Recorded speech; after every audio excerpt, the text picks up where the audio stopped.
इंदौर के हीरानगर थाना क्षेत्र में रविवार शाम खूनी सनसनी फैल गई जब मामूली विवाद के बाद बदमाशों ने एक बेकसूर इलेक्ट्रिशियन को उसके बच्चों के सामने मौत के घाट उतार दिया। गौरीनगर के जाम का बगीचा क्षेत्र में 38 वर्षीय सुरेंद्र साहू पर चाकुओं से ताबड़तोड़ हमला किया गया। सीने में 2 से 3 वार कर बदमाशों ने उसे लहूलुहान कर दिया और चाकू लहराते हुए मौके से फरार हो गए। इस दिल दहला देने वाली वारदात ने पूरे इलाके में दहशत फैला दी। जानकारी के मुताबिक सुरेंद्र साहू रविवार को अपने साले कुलदीप की शादी की वर्षगांठ में शामिल होने गया था। कार्यक्रम के बाद वो अपने भतीजे प्रणव और 8 वर्षीय बेटे दक्ष के साथ घर लौट रहा था। रास्ते में कुछ युवक शराब के नशे में हंगामा कर रहे थे। इसी दौरान एक आरोपी ने सुरेंद्र को गाली देते हुए स्टैंड ठीक करने कहा। विरोध करने पर बदमाश भड़क गए और सुरेंद्र को घेर लिया। पहले मारपीट की गई, फिर आरोपी विवेक और उसके साथियों ने चाकू निकाल लिया। 2 बदमाशों ने सुरेंद्र को पकड़ लिया और तीसरे ने सीने में लगातार वार कर दिए।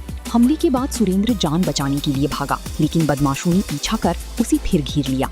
खून से लथपथ सुरेंद्र सड़क पर गिर पड़ा। गंभीर हालत में उसे अस्पताल पहुंचाया गया, जहां इलाज के दौरान उसने दम तोड़ दिया। इस खूनी वारदात के वक्त सुरेंद्र का बेटा दक्ष और भतीजा प्रणव सब कुछ अपनी आंखों से देख रहे थे। प्रणव किसी तरह भागकर रिश्तेदारों को सूचना देने पहुंचा। घटना के बाद परिवार सदमे में है। सुरेंद्र अपने 3 भाइयों में सबसे छोटा था। परिवार में 12 साल की बेटी और 8 साल का बेटा है। परिवार पहले भी त्रासदी झेल चुका है। बड़े भाई की छत से गिरकर मौत हो चुकी है। अब सुरेंद्र की हत्या ने परिवार को पूरी तरह तोड़ दिया। रिश्तेदार आशीष के मुताबिक जब वो सुरेंद्र को बचाने पहुंचा तो बदमाशों ने उस पर भी चाकू तान दिया। उसने ईंट उठाकर मुकाबला करने की कोशिश की, लेकिन आरोपी खुलेआम चाकू लहराते रहे।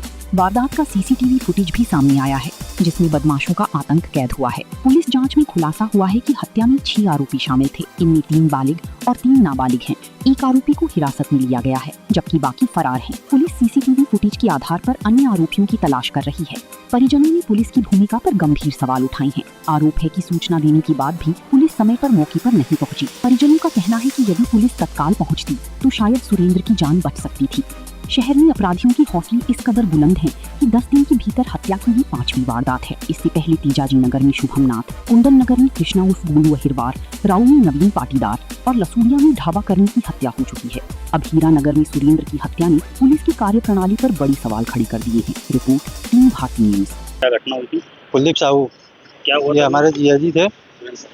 सुरेंद्र साहू इनका नाम है। ये घर से अपने घर से खुद के घर जा रहे थे पूजा के लिए।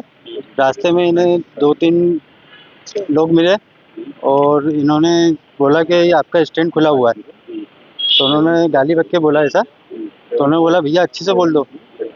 तो वहाँ से 5-6 जने आए और इनको पकड़ा, 4-5 जनों ने, और 2 जनों ने इन पे वार कर दिया काय को वार करा? चाकुओं से। फिर क्या हुआ? और ये फिर वहाँ से दौड़ते दौड़ते गए और आगे जाके ये गिर गए।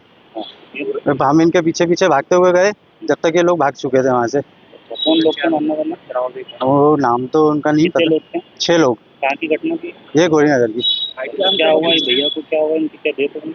हाँ, कहाँ पर लगा इनको चाकू? सीने पे। क्या करते थे भैया? भैया सियागंज में इलेक्ट्रिक की दुकान पे काम करते थे। कुछ कारण सामने आया कि ऐसी चलवाई होगा हुआ? नहीं, वो तो आगे मतलब ऐसे ही था, कुछ भी नहीं था उसमें। कुछ पुरानी नहीं, कोई पुरानी नहीं। जानते ही नहीं। आपका नाम बताना। कुलदीप साहू। आप कौन लगते हैं उनका? साले। Subscribe now to most exciting channel ever.